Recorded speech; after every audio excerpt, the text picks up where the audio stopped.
what up, guys? Jordan Gilbert here, and today we're going to be talking about some problems on the CT side of Mirage. I'm going to break it down into early round, middle round, and late round, and tell you some of the things I noticed that people do wrong. This will help you whether you're pugging or playing with a team, and I hope you take these tips and go practice them, and just kind of be aware of the stuff that I talk about today.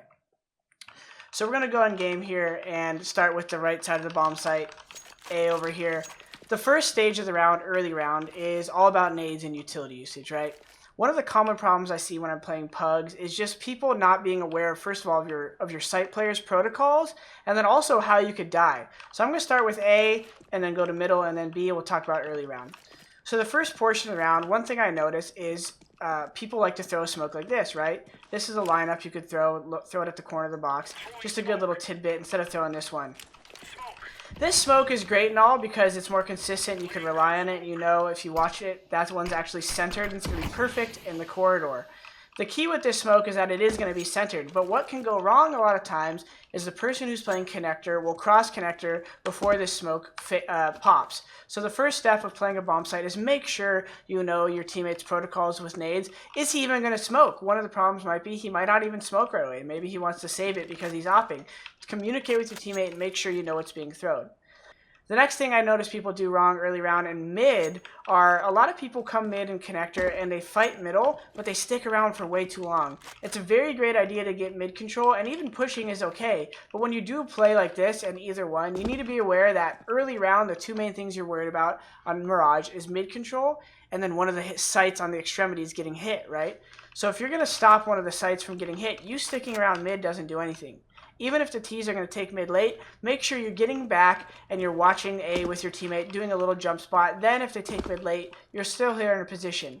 Next thing I see from the mid player that goes wrong a lot, wasting utility. First of all, make sure you're not smoking A ramp with your A guy. But more than that, a lot of people love throwing this bottom connector smoke, which is a really great smoke, but it's only good if the T's are taking mid control. A common problem I see is no one's even thrown this smoke, and no one's even tried to get up cat. The main time you really want to throw this bottom connector smoke is when you really know the T's are trying to get up cat. You use this smoke as a way to stop the T's from wanting to come past this because they know you have an advantage with the one way. My number one rule is try to only smoke connector when the T's smoke window, because 90% of the time when the T's go up cat, they're trying to smoke window. So please, guys, don't waste your smoke too early as a connector player. Be aware of what you need to help with the A guys. Don't get stuck mid, and that's your good protocols for the connector guy. Next up is the window player. As a window guy, one of my biggest pet peeves is him dry peeking mid when he has a bad spawn. If you're the window player and you're coming here to fight mid, and whether you're plugging or with a team, please don't peek this if you have a terrible spawn. Ask for one of your A guys for a flash. They throw a flash over, and you can get a more consistent peek on these mid guys. The next thing is you jumping out window without communicating anything. Not only are you probably going to get spotted because we didn't flash for you, but now you're between a rock and a hard place. If you're going to jump out window as an operator, make sure you communicate it so that your rifler could come here, flash over, and maybe throw a molly so that you could, be ready to get away. And the second step is with that communication. Now if you get mollied over here, your team could throw a smoke and stop the molly so that if you do jump out, you have an exit route where they can't kill you very easily. So for the cat player, there's only two real things that I want to tell the cat players that I see a lot of problems in pugs, and even it could go into team play.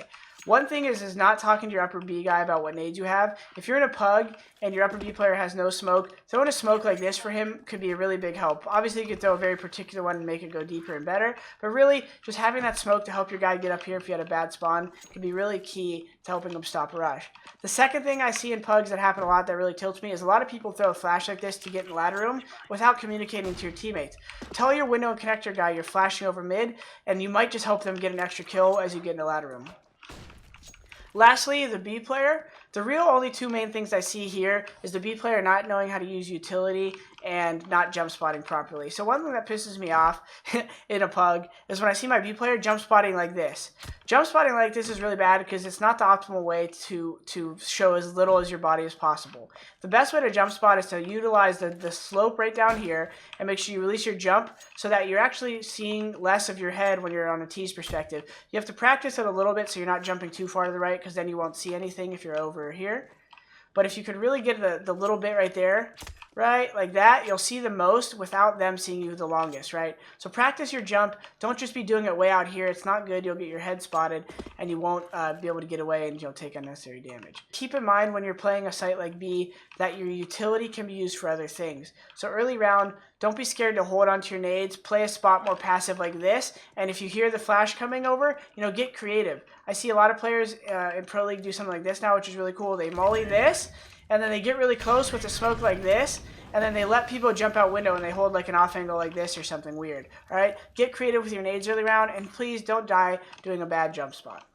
One of my gripes with everyone's rotations on Mirage is they're so focused on the nades. If you're a cat player, I'll talk about the cat and connector players as an example, and you could kind of take this into everyone. If you're a cat player, please, if you just see these two smokes, make sure you get information from the mid guys before you just sit here and look at the smokes, right? There could be barreling up cat, and it's very important for you to be aware of your connector players. Now, if your connector player leaves early, then you should worry about cat. But it's your connector's player job to make sure he's telling you if they're up cat. If he tells you they're up cat, you might have to just bail on your B guy, hope he gets the kills, and turn around and get these cat kills with your connector player. The same thing goes at A.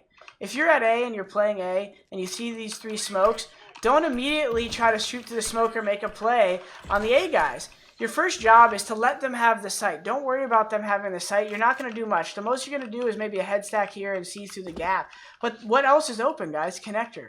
One of the biggest problems I see with pugs and lower level play is everyone's so focused on the smoke that the lurker is free to get kills. If you want to be more effective as a connector player and a Mirage player on CT in general, don't be so in a hurry to get the kills when they take the site. Sure, get a good HE off when the guy's planning through the smoke, right? Smoked up here, you want to get a good nade, throw something over there. That's fine.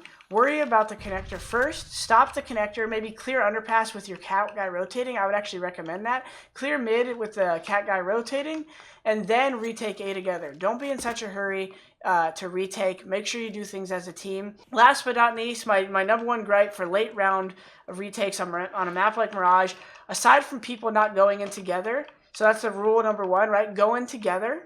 But number two, when you're going to use nades, make sure your people are ready to capitalize on your team with those nades. The most annoying thing ever is when, for instance, like these smokes are still up, but they're fading, and this guy spawn throws a molly firebox and tries to fight by himself.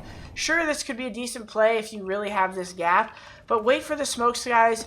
Talk to your team when you're retaking. That's really important. Hey guys, what nades do you have left? And use your smoke efficiently. Have your connector guys smoke off Palace, right? If you're gonna molly off Firebox, wait till these smokes are faded and then throw all of your nades, right? Mauling Firebox is a really good one. Mauling Valk is a really good one. You can molly Sandwich is a good one.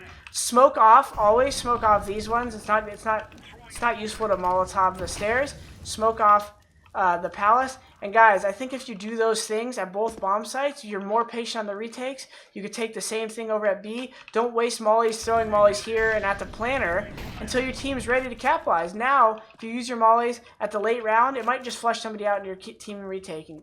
Alright guys, that's it for my Mirage CT side problems. If you could do some of those little things and tweak them, don't die early, to crossing the bomb site because you don't know your team's protocols. So I'd say learn your team's protocols.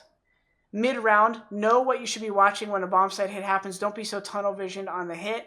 And then third, on the retakes, don't be such in a hurry to use your nades. Slowly use your nades on the CT side. It'll give you a better chance to win those CT side rounds and not always be so anxious when the team gets the bomb down.